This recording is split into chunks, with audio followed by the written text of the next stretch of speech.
এই বন গবেষণা ইনস্টিটিউটের মাধ্যমে আমি একটা তথ্য সংগ্রহ করি এবং সেই সুবাদে আমি 6টা চিঠি ইস্যু করি, 6টা প্রশিক্ষণ নিয়ে। যাই হোক, 6টা প্রশিক্ষণের ভিতরে আমার সম্মানিত স্যারকে ধন্যবাদ জানাই, উনি 4টে মঞ্জুর করছে। যাই হোক, এই 4টে প্রোগ্রাম আমার এই 4টি হলো: প্রথম 6 তারিখ বাগেরহাট, 7 তারিখ চিতলমারি, 8 তারিখ রামপাল, 9 তারিখ আজকে মোংলা। আমি সামনে আরো প্রকল্প বা আরো প্রশিক্ষণের জন্য বিভিন্ন দপ্তরে আবেদন করা আছে এবং সেগুলো বাস্তবায়ন হবে আশা করি এবং আসতেছে। সামনের সপ্তাহে আমাদের একটা প্রোগ্রাম আছে। যাই হোক, এখন সর্বোপরি বিষয়টা হচ্ছে কি যে আমাদের দক্ষিণাঞ্চলের বন গবেষণা ইনস্টিটিউটের যে মন্ত্রী আমরা পাইছি, অবশ্যই আমরা তার কাছে যাব এবং তার কাছেও আমি দরখাস্ত লিখতেছি এবং ঢাকায় যাই তার সাথে সরাসরি সাক্ষাৎ করবো। কারণ কালকে সবচেয়ে ভালো লাগছে রামপালের কৃষি কর্মকর্তা, উনি অনেক বিষয়ে আলোচনা করছে এবং উনি এই বিষয়গুলো উপস্থাপন করছে। যাই হোক, আমরা সেই কার্যক্রমে যাব এবং আমি মন্ত্রীর সাথে দেখা করব, করে এই বিষয় নিয়ে আলোচনা করব।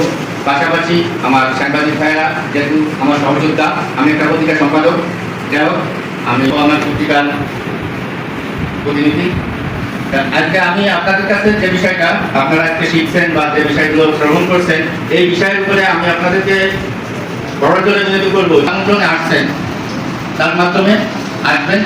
আশারত সেবা ফাউন্ডেশনের পক্ষ থেকে আমরা সার্বিক সহযোগিতা করব। পাশাপাশি আমার মাননীয় স্যার মহোদয় বলছেন, রবিউল সাহেব আমাদেরকে সনদ দেবেন। যারা উদ্যুক্ত হব আমরা তারা সনদ গ্রহণ করব এবং সনদের মাধ্যমে বিভিন্ন রকমের কার্যক্রম পরিচালনার জন্য যখন যেভাবে প্রয়োজন আমাদেরকে ডাকবেন, আমরা আসবো এবং এই তালের চারা কিভাবে উত্তোলন করা যায়, এটা প্রজন্ম বৃদ্ধি করা যায়, এই লক্ষ্যে আমি সতর্কভাবে আপনাদের সাথে থাকবো এবং যখন যে স্যারকে প্রয়োজন আমাদের ট্রেনিং বা প্রশিক্ষণের জন্য আমি তাদেরকে সেভাবে নক করার চেষ্টা করব। আমি কার্যক্রম পরিচালনা করতে যতটুকু প্রয়োজন ততটুকু আমি তাদের কাছে যাব এবং আশা করি আমার 4টে প্রোগ্রাম ওনারা করছেন, 4টে প্রোগ্রাম যে সুন্দর পরিবেশে আমি তৈরি করছি, তাতে ডাক্তারদের কাছে আমার বড় করে বিরতি এবং আমাদের খুলনা বিভাগীয় কর্মকর্তা অবশ্যই আমাদেরকে কথা দিচ্ছে যে সার্বক্ষণিক সে আমার সাথে থাকবে। যাই হোক, আমরা সবাই একসাথে কাজ করব এবং এই তালের চারা কলাম যেগুলো শুনে গেছে, যে তালের চারা কলাম আমাদের বিশাল একটা উপকার। যেমন সর্বপ্রথম হচ্ছে বজ্রপাত, এরপরে এটা আমাদের দক্ষিণাঞ্চলের ঘরের জন্য খুবই প্রয়োজনীয়। শ্বাসেরও বর্তমানে খুবই মূল্য, যেমন ঢাকায় একটা শ্বাস কিনি বর্তমানে 30-35 টাকা দিয়ে। এগুলো আমরা অবশ্যই আমার এক সহযোগিতা প্রশ্ন করে গেছেন, যদি আমরা ব্যবসায়িক সাইডে যাই, বাণিজ্যিক সাইডে যাই, তারপরেও এখানে খুব লাভজনক বিষয়।